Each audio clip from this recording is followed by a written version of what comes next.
system in place to keep us in chains. By show of hands, who else is sick and tired of the same 1%? Trying to keep us small, trying to keep us from getting out.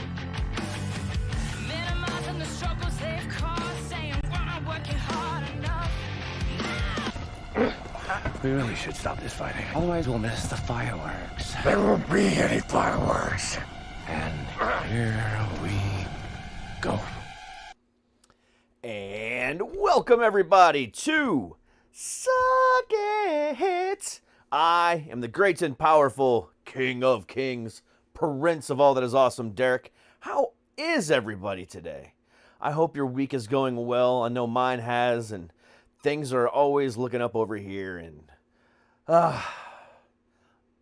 to breathe a sigh of relief after everything that I've had to deal with over the last week and a half feels pretty good. So we're moving on, and we're not going to talk about it anymore because it's over and done with. But I appreciate all of your support through the crap.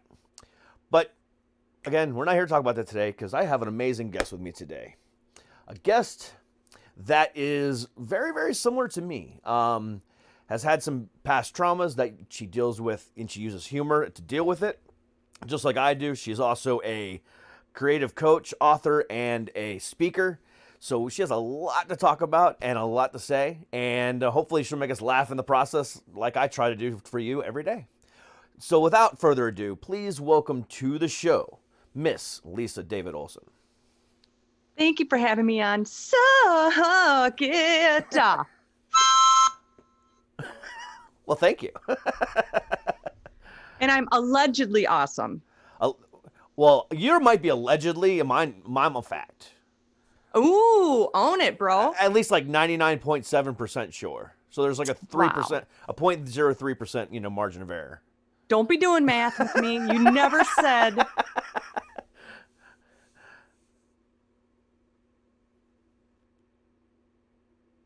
Uh-oh. Lisa.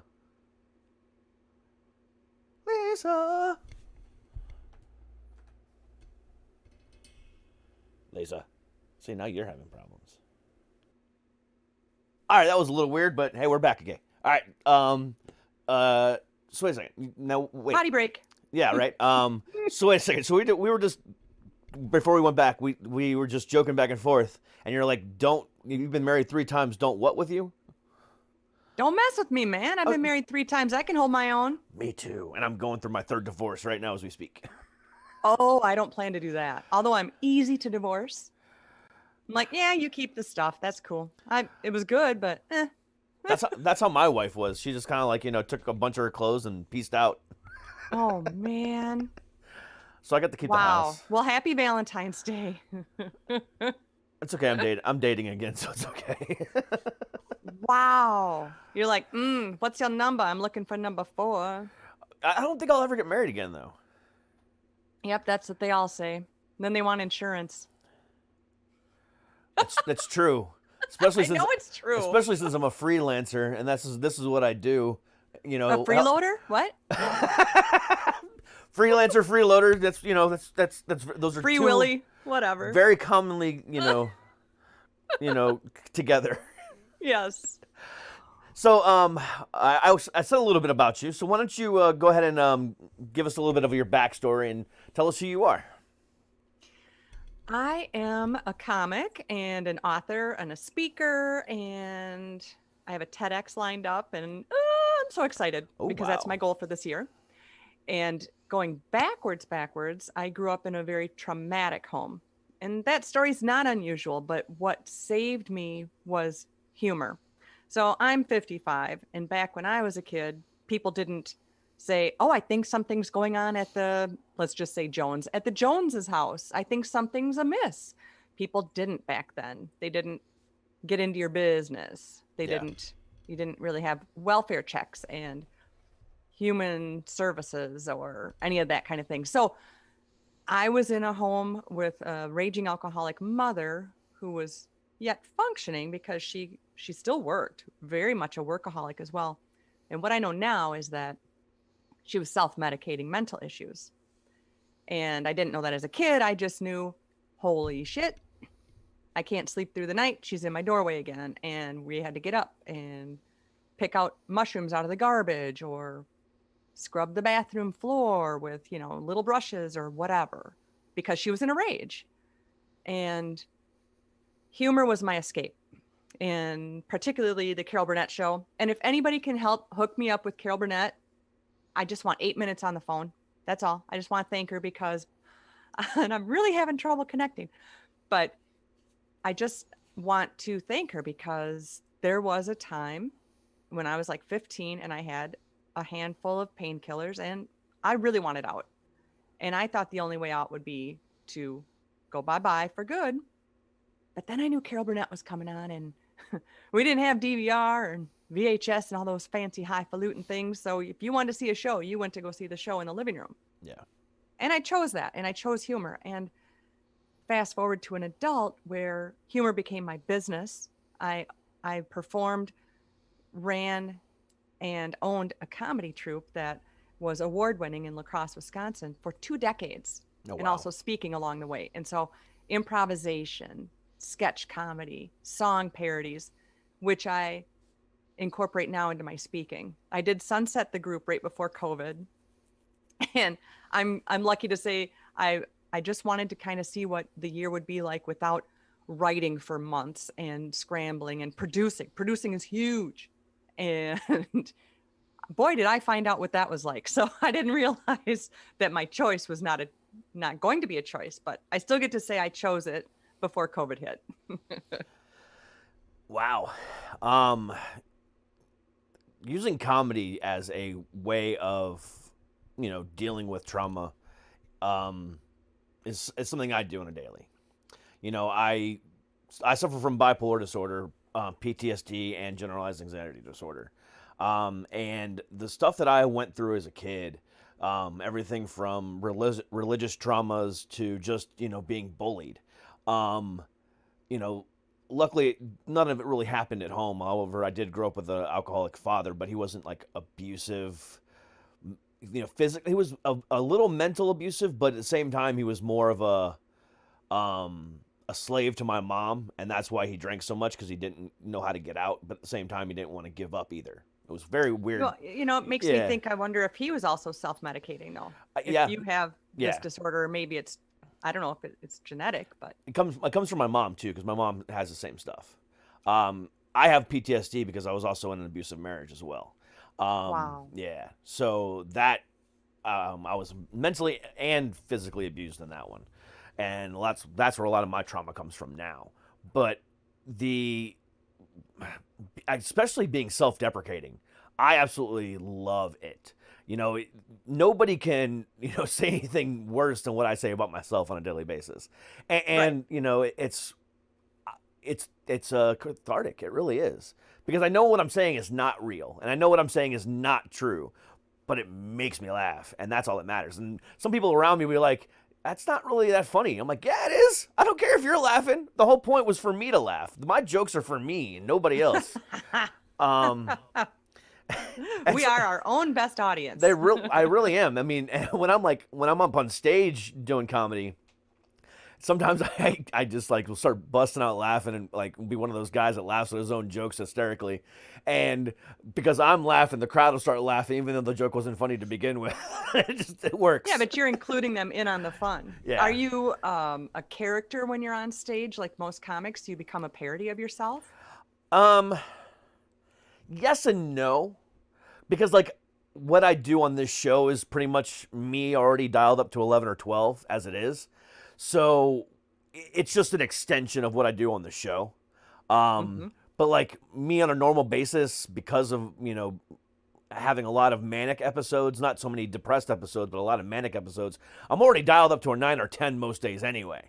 So it's, I'm constantly just, so I'm pretty much a character of my own self. I mean, I'm a character as it is. So, but how do you get through the times when you drop? If you are having a PTSD episode or a bipolar dip or something, and what do you do for dealing with that?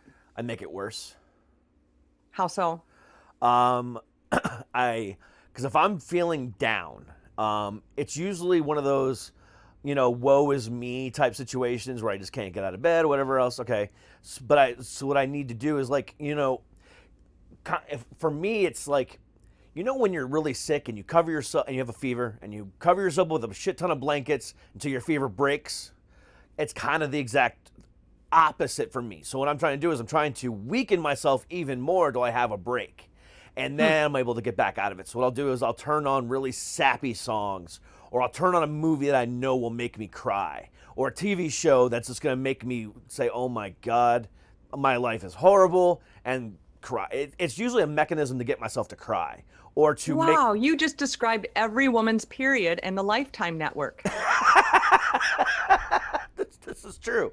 This is true. Add in some Ben and Jerry's and a spoon, and you got it, man. Yeah, but it's usually a sappy Disney movie that I know will make me cry. Like, Bambi's mom every time. That's the name of your book. That's it. Yeah. My life, Bambi's mom. Every time. Every time. Semicolon, every time. Yeah, I like that. I think I'm going to use that. Or Bambi's mom and Old Yeller for the win. I've never seen Old Yeller. I haven't either because we already know the spoiler. I don't want to. I don't. It's like, why would I deliberately watch myself? No.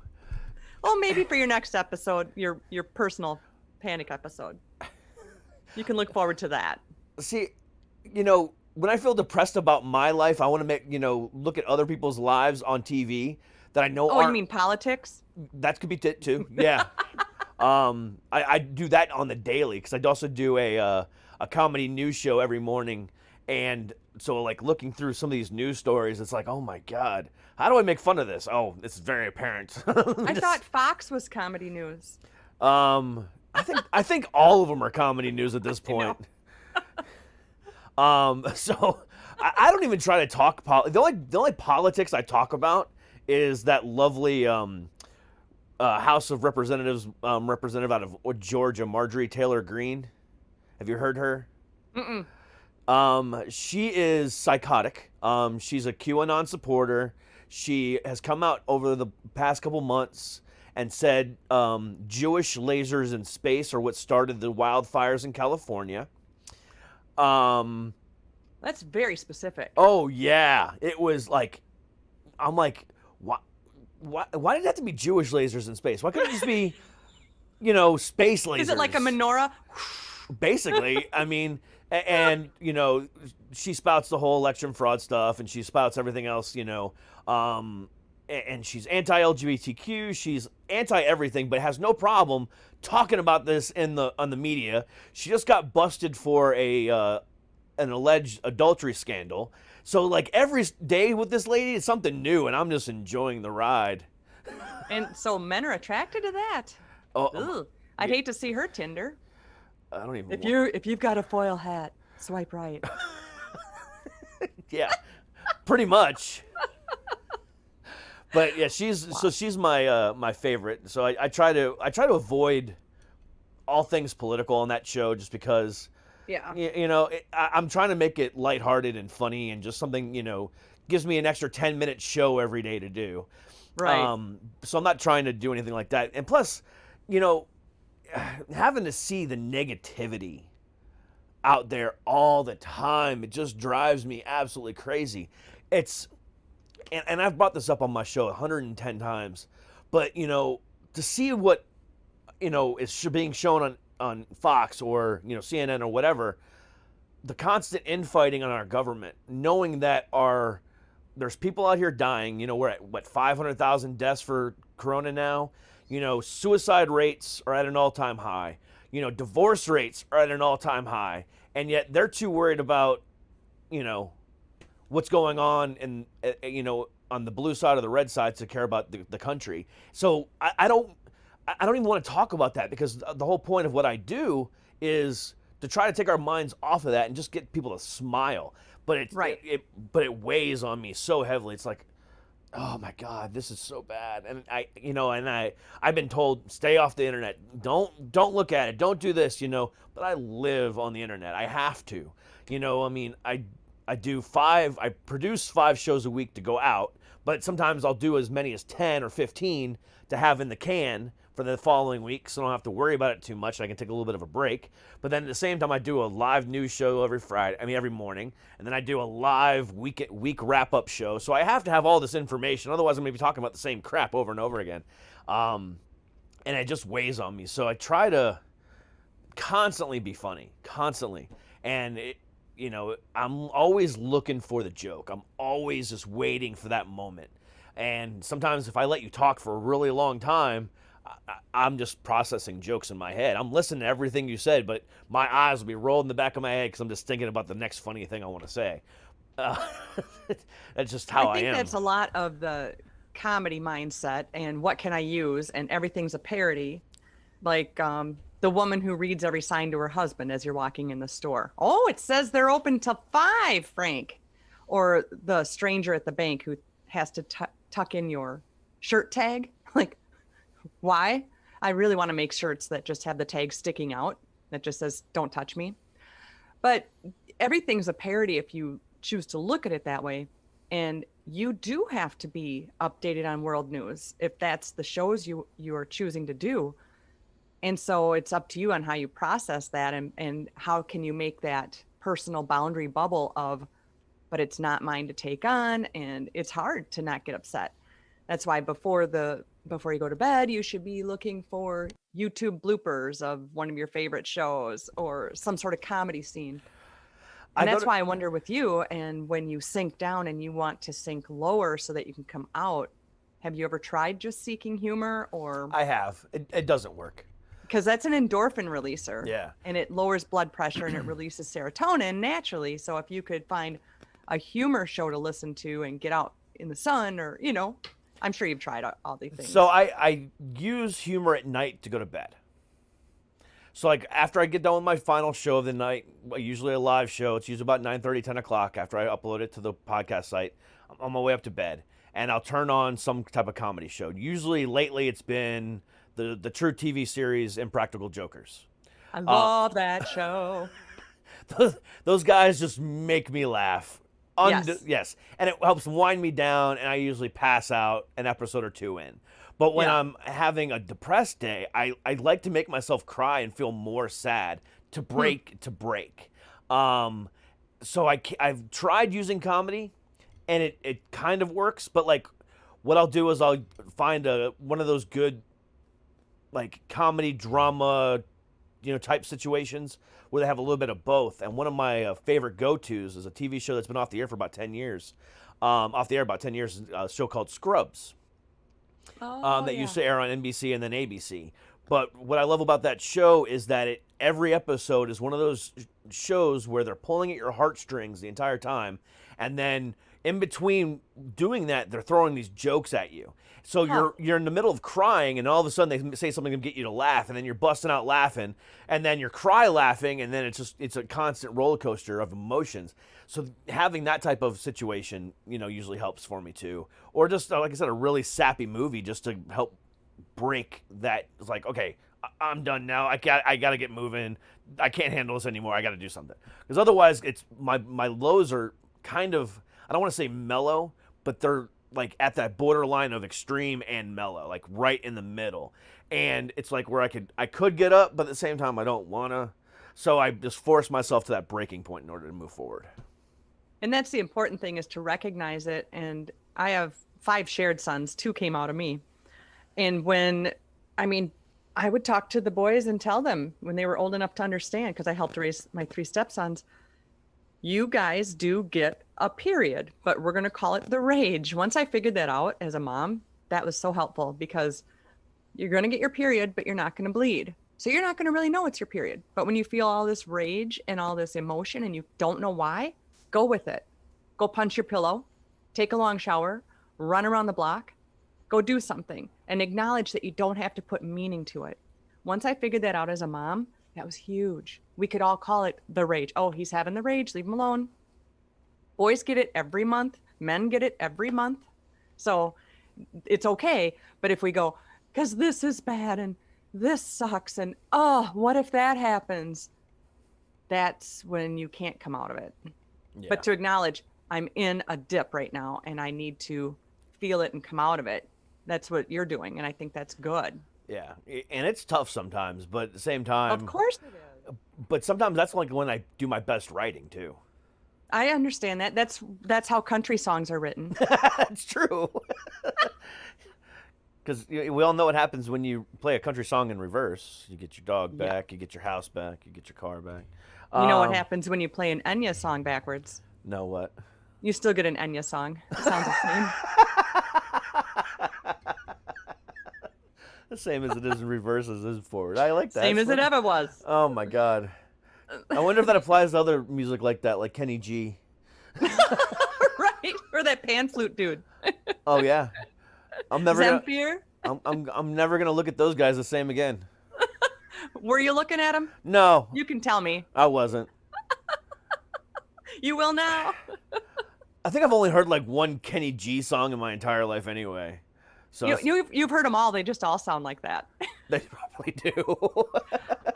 There is a parody somewhere on the interwebs that it's a guy who, I think he has he's rocking a great dark mustache and he will just break out with the saxophone and play Kenny G like food court in the mall. And he's kicked out of everywhere, but he's at Verizon and just starts with the same Kenny G song that we all know. You got to look that up. Kenny G parody, saxophone guy. What's the I'm name sure of that that's be the song? search. What's the name of that song? Forever in Love or what is the name of that song?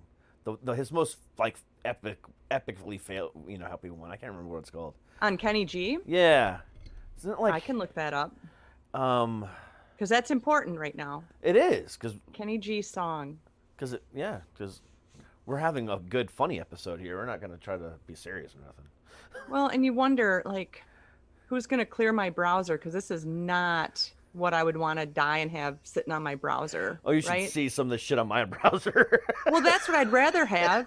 Forever in Love. Forever in Love, Songbird. yeah. I think that's Okay. I think that's like his most yeah. Yeah, that's it. Yeah. Yep. Yep, It's our song now, Derek. It is. Oh, I'm so happy. But yeah, that's it. That is like his most famous line. That is like a grocery store song. You can go in any grocery store in the world. Which cereal should I buy? That and that song, "Hey There, Delilah." You know what Is song? that always at the store? It's another one. It's always at the grocery store. Oh my gosh. Have you ever heard that song? Oh yeah. Yeah, of course. So last night on my live show, I actually talked to the producer of that song. Really? Yeah. He's worked with countless, bands and stuff like that. But I was joking around with him like that song is like 20 years old, but it's like one of the most highly played grocery store songs ever. I go, are you sick of hearing it yet? He goes, no, honestly, I'm not, because it's one of my greatest accomplishments. I'm like, yeah, I kind of figured as much. Because then he's getting the actual money, isn't he? Every time it's played, or I'm no? sure he is, yeah. Depends on the contract that he had, because he was working with Capitol Records at the time. But yeah, it all depends. But either way, it's like that is like the most played song in every grocery store ever. and Or like Rolling Stones on Muzak. You're like, Yeah. oh my God, I'm old. No, the other day, a couple weeks back, I knew I was old when I was at the doctor's, and there was a oldie station playing, oldie rock station, and Metallica was on there, and Nirvana. Oh no, it wasn't. Yes, it was. Nirvana and Metallica were on this oldies station. Come I'm like, on. okay, I'm done. It's like this is bad. And then I stopped to think about it. I'm like, yeah, it's like almost been 30 years since Kurt Cobain died. It was 94, I think it was. Oh wow. Okay. Yeah. Yeah, so my son was born in '95. He's 25. Yeah. I think it was 94. You're making me do math for the second time. I know, right? But yeah, it's like it's almost been 30 years since that man died. So yeah, that those albums belong on classic rock now at this point. That's and wild. Metallica's been around for nearly 40 years, so same thing for them. It's like, damn, I can't believe it. I'm becoming my dad, and I'm like, I'm not. I don't even have a lawn, but I want everybody off of it. I do have a lawn, damn it, and they need to get off of it. Unless you're mowing it. Dang kids. Yeah, I know, right? I don't even like to mow my own lawn. I'll have to start hiring somebody to do it this year. My oldest daughter moved out. I have nobody to do it for me anymore. Doesn't that suck? You want them out, and then you realize, well, could you just swing by every Wednesday? I know. It's like, now I got to do the dishes. Now I got to mow the lawn. Now I got to, like, what was the point of having children if now all of a sudden now I got to do all these chores? But the nice part is when the kids are old enough and they move out, and when they come back to you and say, now I understand why we had to rinse our plates before we set them in the sink, or those kinds of things that come back. Oh, now I understand why you wanted the shower curtain closed so that the water would come off and not make mold. I had those couple of calls from my sons once. Now I get it. I have yet to have that phone call. Well, I'm older, so. Oh yeah, I know. Hang in there. I know. She just turned 19. No, you won't get that for 6 years. Yeah, they get their adult brain at 25. And that's for real. Yes. Yeah. And so she still thinks you're dumb. For another year. Her and I are. She's actually mad at me right now. So. Exactly. Of course she is. We're supposed to have a conversation today to hopefully clear some things up, but we'll see. I hope she can straighten you out. Because you're wrong. You're a man. Actually, in this case, I was wrong. However, I've admitted it to her, but her reaction to the situation was even worse. And Sure. That's what we need to work out, because it was just it was a series of unfortunate events that I admit to, and I was trying to apologize for it, and she just wasn't having it. Sure, she had to cool down. You had to go to your own rooms. It's and been 2 months slam the now doors. too. Yeah, it's been 2 months now too. So hopefully we can. No, talk this never out. let that happen. Oh, Yeah. ouch. Yeah. That's one of the things that I taught my stepsons when I joined the family, because their mom really, really stuck to whatever she said, whether it would be, crop circles are made by alpacas, whatever. And she would stick to that because she said it. And then they joined with me and I would say, oh, I could have done that better. Or, you know what? I could have said that better. That's on me. You're right. It took a while to understand I wasn't being sarcastic. I was owning it, because why wouldn't I? And I'm not saying I'm better, even though I am. But owning it, then where do you go? Then you open that conversation. And what it did for them was, one example is when one of them was 9, he dropped a rake in the garage and it made a big scratch on my car. And he came right to me and told me. And all I did was hug him, because my car was kind of my big deal. And because he, sure, I panicked on the inside, but that's a moment that stands out to me, is that it made it okay for them to admit they're wrong and everything was okay. So you doing that was a great step. It's just in the heat of the moment, then she has to cool down. Yeah. She has to just go Snapchat to her friends about her dumb dad. Yeah, and make lots of TikToks about her dumb dad. With the arm things. Oh He's stupid. He's dumb. No, she made some really sappy, like what are you doing type situations. Like, why are you airing this out there for people to see? Says the man with the podcast that he can say anything. It could be genetic, dude. It's hard to see. There is nothing on this podcast I have not said about my life, about my situation. I hide nothing. Well, this is what she's doing. Yeah. See? Oh. Aha. What the puzzle comes together. All right, listen here, Mom. I don't need you to point out the similarities here. I just want you to say that I'm right. Oh, well, no. You're the parent. You're stupid. So I actually had that similar conversation with my mom the other day. Of course you did. Yeah. How old is your mom? She'll be 63 on Monday. Oh, okay. So she and I could be friends. I'm 55. Yes. And technically you are old enough to be my mom, so, I know. Try working with all the cops that I could be their mother. That sucks. Not all of them, but big sister, I suppose. Yeah, there you go. Because especially since I'm almost 40, I don't want to think of you as like that mom that got pregnant at 15. No, I'll just think of you as a big sister. You're classing it up. Thank you. You're welcome. I'd like to play a phone call for you. Okay. I have a comedy album of telemarketer calls. Ooh, my favorite. And I'm just going to be cheesy and use my phone up by the microphone, but I just wanted to play one for you quick. I call this one MIA and the NRA. And this guy, you can tell he's in cubicle land. So he's definitely in one of those call centers. And so everything I said to him on the phone, he was saying to the guy next to him, was hearing it. And what I did in these calls is we used to have an old recorder that was cassette, and you could record incoming and outgoing calls.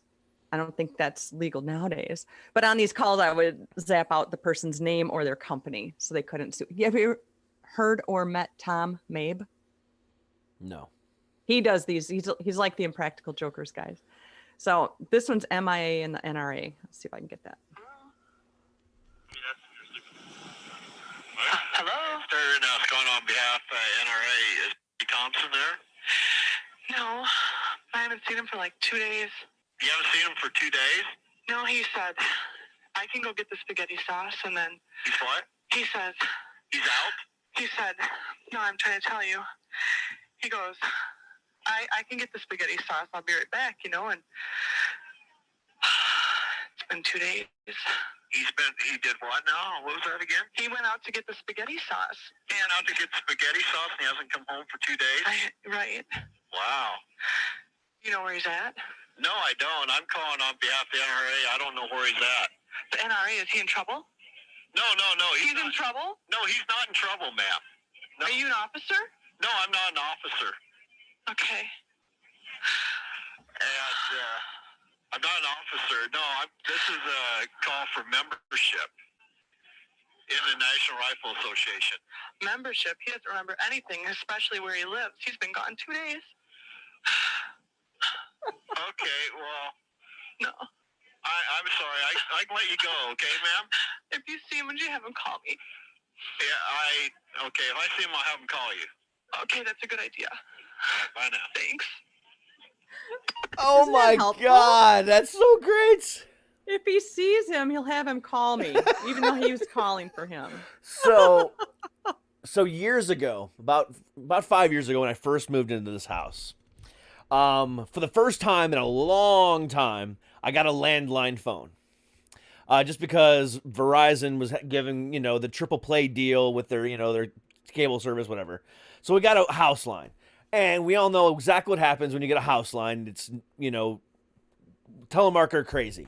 Yes. So, yes. especially if you don't get a chance to put it on the do not call list. Well, the first week, was just rampant with, calls. I eventually unplugged and never even used the damn thing. But that first week, I was having so much fun. And there was this one call, and I took it a little too far. What? Oh You? yeah, oh yeah. I took it a little too far, but it was a security company, and they were calling about, hey, we would like to give you the security system free of charge, blah blah blah blah blah. You don't have to pay anything for 90 days. Blah, blah, blah. And it was selling me this. So I'm like, and I turned it into, I changed my accent a little bit, and I was like, will this help protect my daughter from being raped? And he goes, excuse me? And I go, will this help protect my daughter from being raped? She's vulnerable. And if you can help me and guarantee that my daughter won't be raped, you have a customer for life. And he's like, are you joking? I'm like, yeah, fucker. I hung up the phone. That one was my favorite one, because this one actually went on for a while because he kept feeding me. So those fake phone calls were, that come from usually India. Your computer has a virus, and if you log in right now, we'll help you get rid of this virus. Yeah. So, and my immediate reaction is, oh my God, somebody's in my computer right now. He goes, yes, sir. Somebody's in your computer right now, hacking you right now as we speak. And I go, do you think they saw my porn?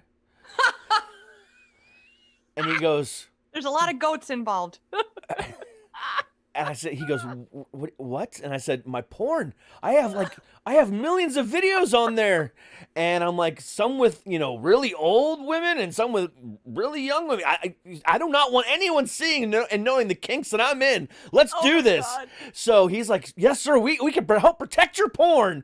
And he even said it just like that. So then I started fake, what's the website? I went there. I didn't go there, but I'm like, okay, I'm there. Right. I'm there now. And he's like, okay, enter in this code. I'm like, I'm entering this code. He goes, it's not working. And I said, I don't know, but you need to help me. It went on for like 10 minutes before he eventually realized what I was doing and then just hung up on me. And I should have recorded it because it was so funny. My oldest daughter was just standing there the whole time, just laughing her ass off. And that whole, the other one with the whole prevent my daughter from being raped thing, she looked at me and she goes, what are you doing? She covered her mouth and she was trying not to laugh. You're not normal, Dad. Oh my God, it was so much fun. I love doing that kind of crap all the time. Absolutely. And it's almost sad that they're all pre-recorded now asking about your car warranty. Or they say, hello, can you hear me? Hello, this is Alan and I'm calling about your car warranty. I just go, bicycle. My husband's like, they're not listening. I go, I know, but it's just something to say. So one time I actually treated that like a real call just to see what would happen. Right. And I got a real person on the phone and they were like, are you aware that it was like my 2016 Ford Flex is running out of warranty and blah, blah, blah, blah, blah, blah. And I'm like, I don't even own that car anymore. And they're like, oh, well, are you aware that your other car? Like, no, it's not. It's brand new. I just bought it a month ago. I'm on Huber Law. I just have a bicycle. Are you talking about my Schwinn?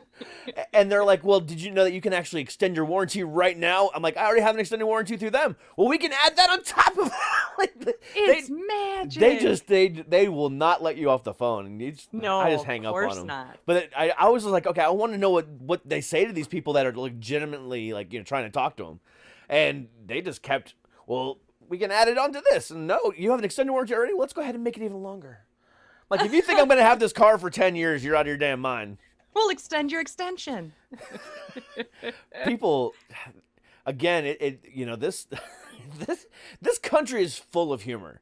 It really is. And if you embrace it, you'll be a lot better off. Yeah. Find the humor in things. And when I'm speaking, that's what I talk about, is how it's a connector and how, you could be in a room where it's, you could be at a store and maybe we don't speak the same language, or there's an age barrier or an ethnicity barrier. But if some parade comes through, like a puppy parade, let's say they're wearing the T-Rex costumes, that's funny. And even though we don't communicate on the regular or in the same way, humor is universal and it crosses those boundaries, and then we're connected. And once we have that laughter moment, the endorphins are up.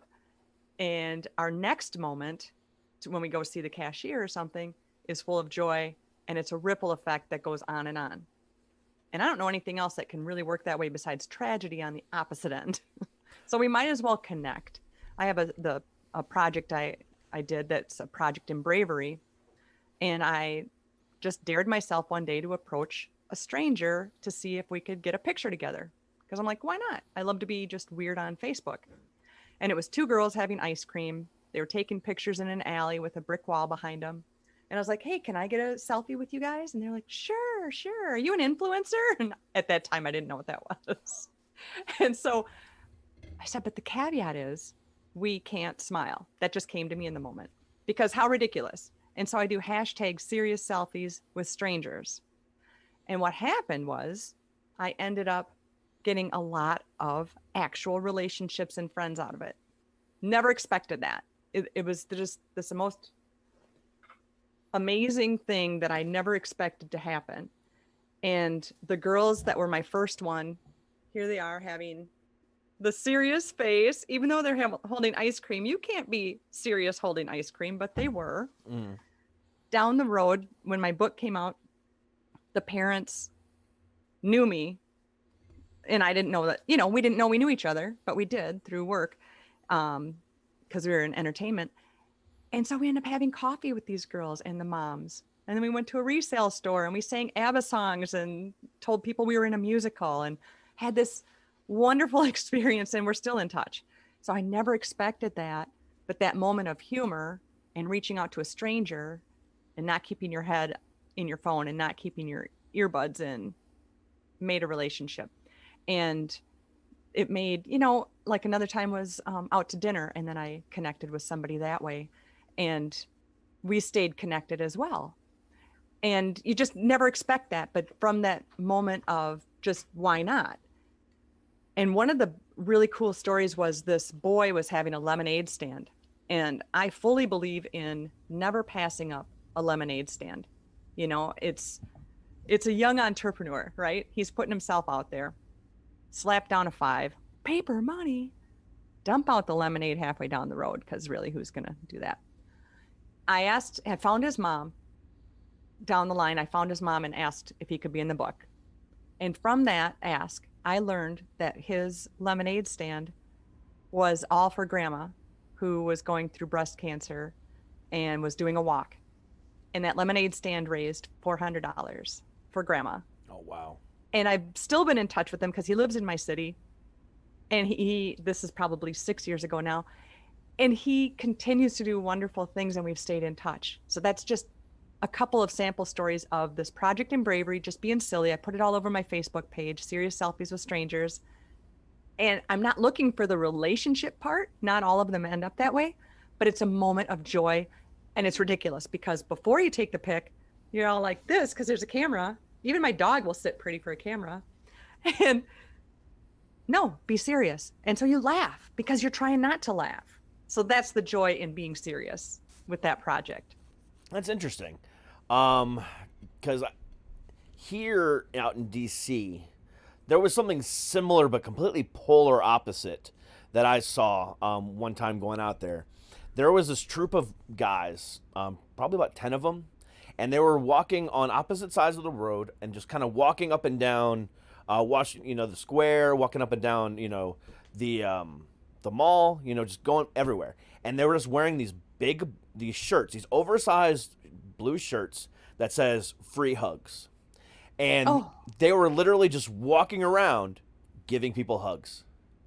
And my brother was visiting at the time, and he saw them, and he gave a hug to each individual one on the one side of the street, and then he ran to the other side to give the other, so he hugged all 10 of them. And I was like, my God. But that's the way you do it. But it's similar to what you were saying. It's just about that a connection that we can get with somebody else that we just don't realize that's going to be there. And as silly as what you do or what they're doing, and I think they're still out there. Well, not today, obviously, but what they were doing at the time, and hopefully one day we'll be able to do again.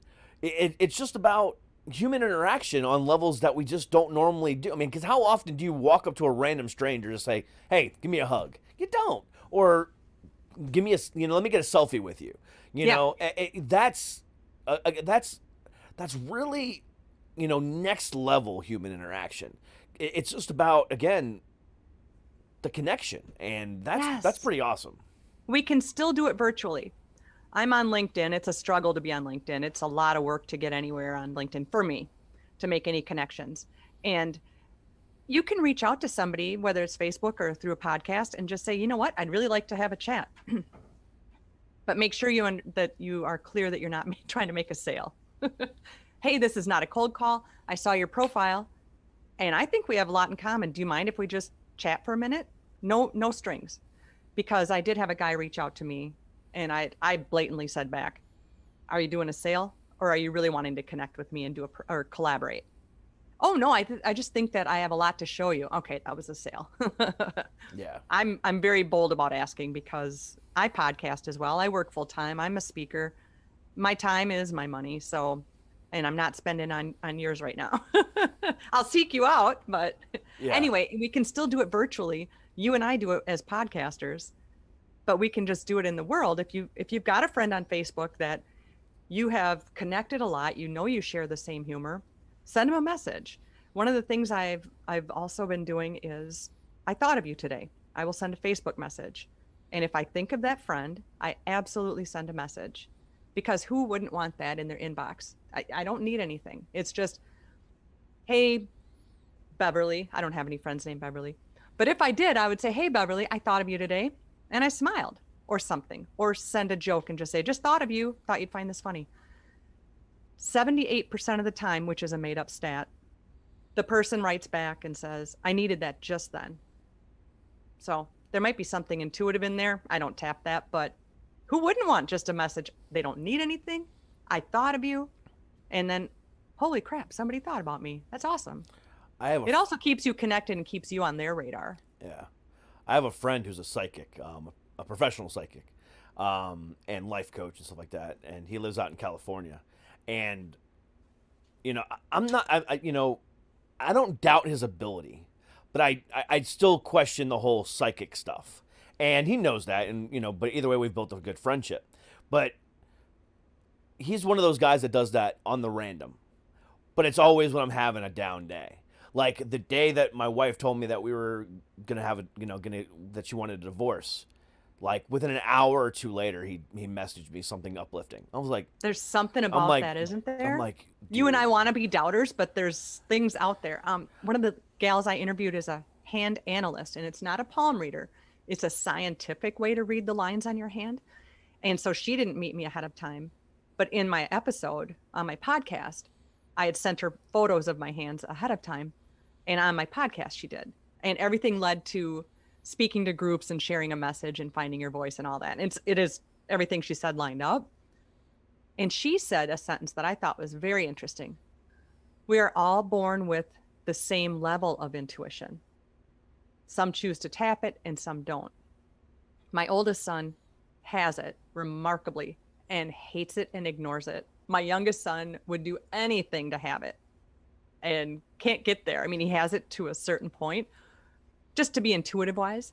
And it's so funny, as kids, when they were really young, my one son was trying to become a werewolf because he read that that's what you could do. You put all your clothes in a pile and then pee in a circle around it in the backyard. Luckily, it wasn't in the living room, but he chickened out about peeing in the backyard. So his older brother did it. So maybe that's why the intuitive went to the older. I don't know. But now I live with a werewolf, and that's important. Were you thinking I was serious, or you went somewhere else? I don't. It was a joke. I don't even know what to believe on that one. That could have gone either way. Boys pee in the yard no matter what. That's exactly what my point was. You know, girls can too, but your socks get wet. We constantly, you know, they make things for that now. They make those rubber, you know, Johnny potty or Johnny, something. whatever they're called. Yeah. Not a squatty potty, but it's a funnel. So basically, it's what it is a funnel. We put the fun in funnel. Girls, you can write your name in the snow. Order today. Or pee on a hike.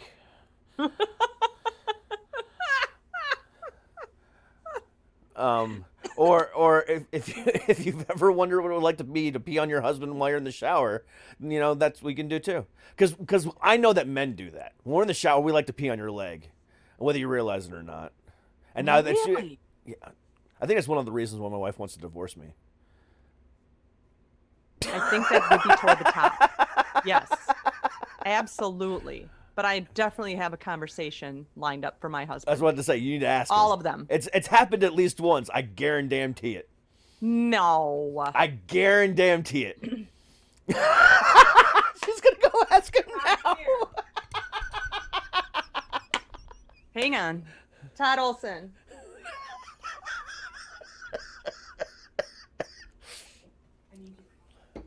Oh, God. Damn it. He's on a Zoom call. That sucks. All right.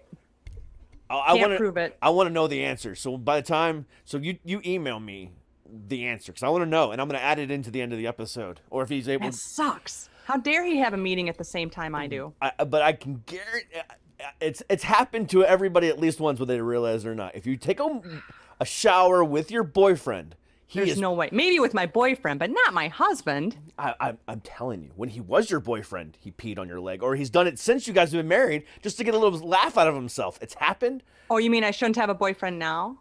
Oh, I mean, if you do, that's fine. Awkward. No, my husband told me I can't anymore. Okay, so. Polyamory's fine too. I don't care. It's normal, damn it.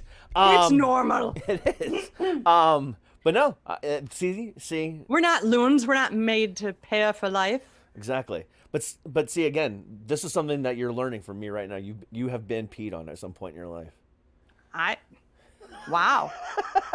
That's cool. That's cool. I'm mad now, and I've got a lot of calls to make as soon as we're done. I would if I was you. I would. Yeah, and again, my wife. I think that's one of the reasons why she's divorcing me. Let's get her on the phone. Luckily, she's a teacher and she's at school, or she's not at school. She's at a house doing virtual school. But yes, Right. She can put her class on mute. yeah. I don't know because then she'll get mad. So what? She's already mad. What That's does it the matter? thing. She's already mad. She's already mad and divorcing. What else could happen? What else could go wrong? It's questions like that make it worse. Right. How else could my divorce tank? And then you find out really fast. And, Yes. and then tears start to happen. And then you But then find you'll out. feel better because you always do after you cry. Yeah, but then I'm my own living TV show. So I actually just think about my own life in order to make myself cry. And that's not something I want to be able to do. True. I want to look at fake people on the TV and cry at them. Not go, oh, my life sucks. Oh, you don't want the sad like YouTube stories of people struggling. You want the ones with the Disney outcome. Correct, yes. Sometimes I do want those stories too, because I want those stories that, even though they're sad as hell, they're kind of uplifting at the same time. So Yeah. those sometimes I do want, but I'd rather have the Disney ending. Yeah. Yeah. I mean, that's the way to go, because then you have everyone making fun of you. Like if you're having a down day and you're sitting with your wife or girlfriend or your 10-year-old daughter, who, by the way, she laughs at me all the time for this shit. She'll go, "Oh my God, Dad, you crying? It's Disney." I'm not even crying, and I'm a girl. What's wrong with you? Like, shut up, Iz. No. She doesn't know yet because if she's 10, she doesn't get her period. So you'll get her back. She's on the verge. Yeah, you'll be like holding tampons and chocolate and going, "Now you get it, sweetie." Yeah. And why chocolate doesn't come within the tampon box, I don't understand. I was actually, for 15 years before I left the business, I was actually a retail store manager. I worked for two of the largest grocery chains in the country. And as a store director, I made decisions quite frequently to make sure that I constantly put displays of candy next to the tampons. And I could not Exactly. I could not keep them stocked. It's the period combo pack. People thought I was crazy. Like my bosses would always come course they- in, like my district manager would constantly come in and go, "Why is this here?" And I go, "You're female, please." And she goes, "That's such a stereotype." And I said, "It's not a stereotype if it works." And It's end cap success. it really is, or shipper, PDQ, whatever you want to call it, but it worked. And every time I did it, it flew off the shelf. I remember one time I got in a lot of trouble. I put, for some reason, when I was with a certain, store that sells walls, for the longest time I was with that company. One year, I don't know why, but the buyer decided to buy a bunch of lube, shippers, bunch of, and I'm like, what am I supposed to do with these? I'm like, you know what? It's Valentine's week. I'm just going to hang them up in the Valentine's aisle. Well, I told one of my assistant managers, "Hey, go do this." Well, little did he was thinking, he was like, "Oh, I'm just going to put them up all over Valentine's." Cool. That's what I told him to do. But he put it on the same aisle as the kids' cards. Oh, So I didn't notice it right away because I wasn't thinking. I thought, hey, I'm the store manager. I tell my assistant to do something, he's going to do it. And he did it. and this is how all the October babies were born. And then my boss comes in, "Hey, let's walk to the store," whatever. We walk back past Halloween, and he goes, I admire your courageousness, but what is this?" And I go, I don't know why he did that. Let's move it right now. And it was just hilarious. I had never seen my boss, it was a dude this time, but I had never seen him like so embarrassed. Yeah. But yeah, that again, the back to the original conversation though, but the Which was tampons? chocolate and tampons. That is a thing. And if you work in a retail establishment and have control, do that in your store and you will make Yes. millions. And my second husband would say, guys are usually too embarrassed to go buy tampons. He's like, I'm not. I'll strut through the store with them. Hey, I got a girl. I'm getting some. Okay, not tonight, but I got a girl. See, I've actually done that when I used to get embarrassed about it, but I stopped one time when my wife was actually walked in with me, and she went to go get something else, and for some reason she went to go get the meat, and I went to go get the tampons. No big deal. But as we were meeting up, I think that is a country song too. Probably. She got the meat and I got the ponds. We met in aisle 3. But as I was walking back to her, I was like, I can't wait to get home and use these damn things. My ass has been leaking all day. And my wife just had this look of fear and disgust.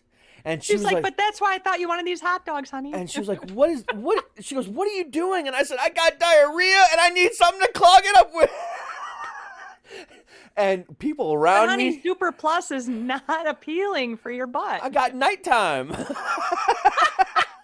So, all these people around us were just looking and staring at us. And I'm like, oh my God. Oh my I bet they all let you go ahead. Go ahead. So freaking funny. To you. Oh, To yeah, you. absolutely. To you. It was. And I embraced it.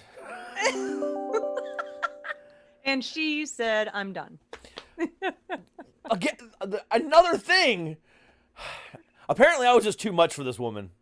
Apparently. But you know what? She stuck it out for 13 years. I got to give her credit. She put up with my shit for that long. She gets a medal. And it was actually 13 years to the day. She told me she wanted a divorce on our 13th anniversary. How romantic. No, it was the day we met anniversary, or dating But do they make anniversary. cards for that? Happy anniversary. I want a Get the divorce. fuck out. Whoops. You can say fuck on my show. That's right. Oh. See? Fuckity fuck. It's fine.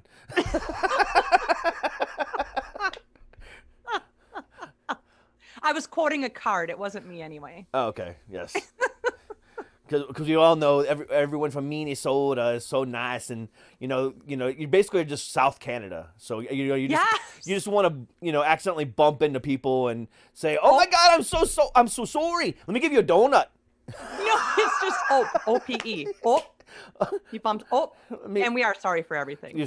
Absolutely. You're not sorry. You're sorry. I'm sorry in here's a donut. Minnesota. Here's a donut. Yeah, you betcha. Don't you know? I got the Lefse boots, I got the Uggs, and I'm going to go out to my boat because I'm going to be ice fishing. I have I think that just went Irish. Ice fishing. I think so. Yeah, because up there in Minnesota, it's all Vikings, so that doesn't make any sense. You're an ice hole. That's what you are. Yeah, you had to use the Swedish accent. Love the meatballs. I'm not a fan of the Swedish meatballs. Yeah. I don't get it.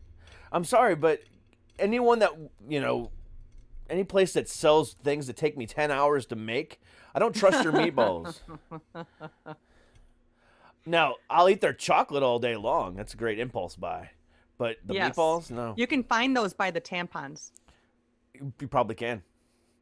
But I don't think can you imagine buying tampons from IKEA? Some construction applies. So here's a bunch of cotton balls. Here's a bunch of string. And then you have these instructions with those little, freaking stick men, little stick man pictures going, wrap it around this. And then you got to pull the applicator and put it.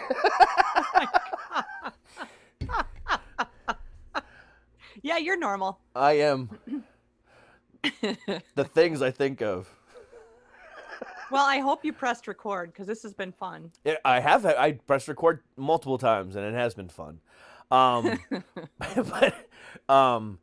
you're just so much fun to talk to, and we could have talked about your being a book or your author as your books and your being a speaker and stuff like that. But just to have a nice conversation about back and forth about just stupid shit is exactly what I wanted out of this conversation.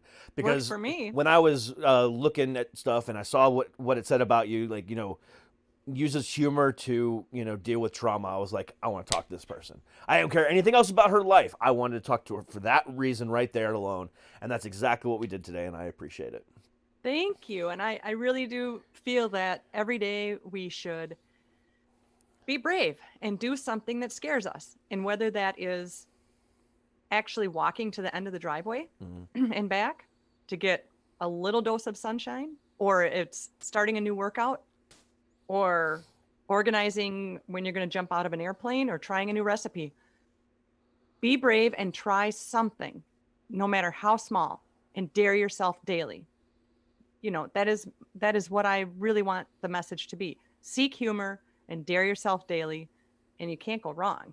Baby steps lead to bigger steps. Absolutely. And when you think about red cars, you're going to see a lot of red cars. So why not think about joy, something happy? Think about happy shit, Sounds and good to it'll me. come to you. And when you think about somebody, reach out to them. And you thought about your psychic friend, so now I challenge you to send him a note today. Oh, I'm going to text William as soon as we get off the air. Hells yeah. It's awesome. But Lisa, it's been really fun. We're going to have to collab again because I think we could have a lot of fun doing some stuff together. I would love to. Yes, so I'll definitely be back in touch with you. We're going to Bring your mom next time. You know, I think I should. She is crazy, and I think you would love it. She is a dog collector. Dolls? No, dog. Live ones? Yeah, she has like 8 of those dachshund wiener dogs. Really? Yes, but at the She has same... you're telling me your mother has a wiener fetish? Yes, a wiener dog fetish is even worse. Ugh. And I never know how to say that dog name. Dachshund. Dachshund. You have to say it fast like that? Dachshund. Yeah, dachshund. Yes. Dachshund. Okay, But, not dash hound. No. But she's actually a president for a dachshund rescue in Florida. So That's cool. She's one of those people that definitely preaches what she teaches. Yeah. So she's got. I would love to meet her. She's got a great Well, let's story. do that sometime. I'll have to get a hold. How about for Mother's Day in May? Yeah, I'll have to get a hold of her and see if she'll be up to doing something like that. That'd be swell. But yeah, I'll definitely be back in touch, and we'll definitely do something again because this was a lot of fun. We could definitely do more of these. It's great to meet you. You too, Lisa. I appreciate it. Love the show, and I'm gonna keep listening and help spread the word. So send me your weirdos. I appreciate it. I definitely will. And for the rest of you guys, thank you so much for being here. You guys have a great rest of your day and great rest of your week. And we will see you tomorrow. But until then, stay happy, stay healthy, and stay heavy. Peace.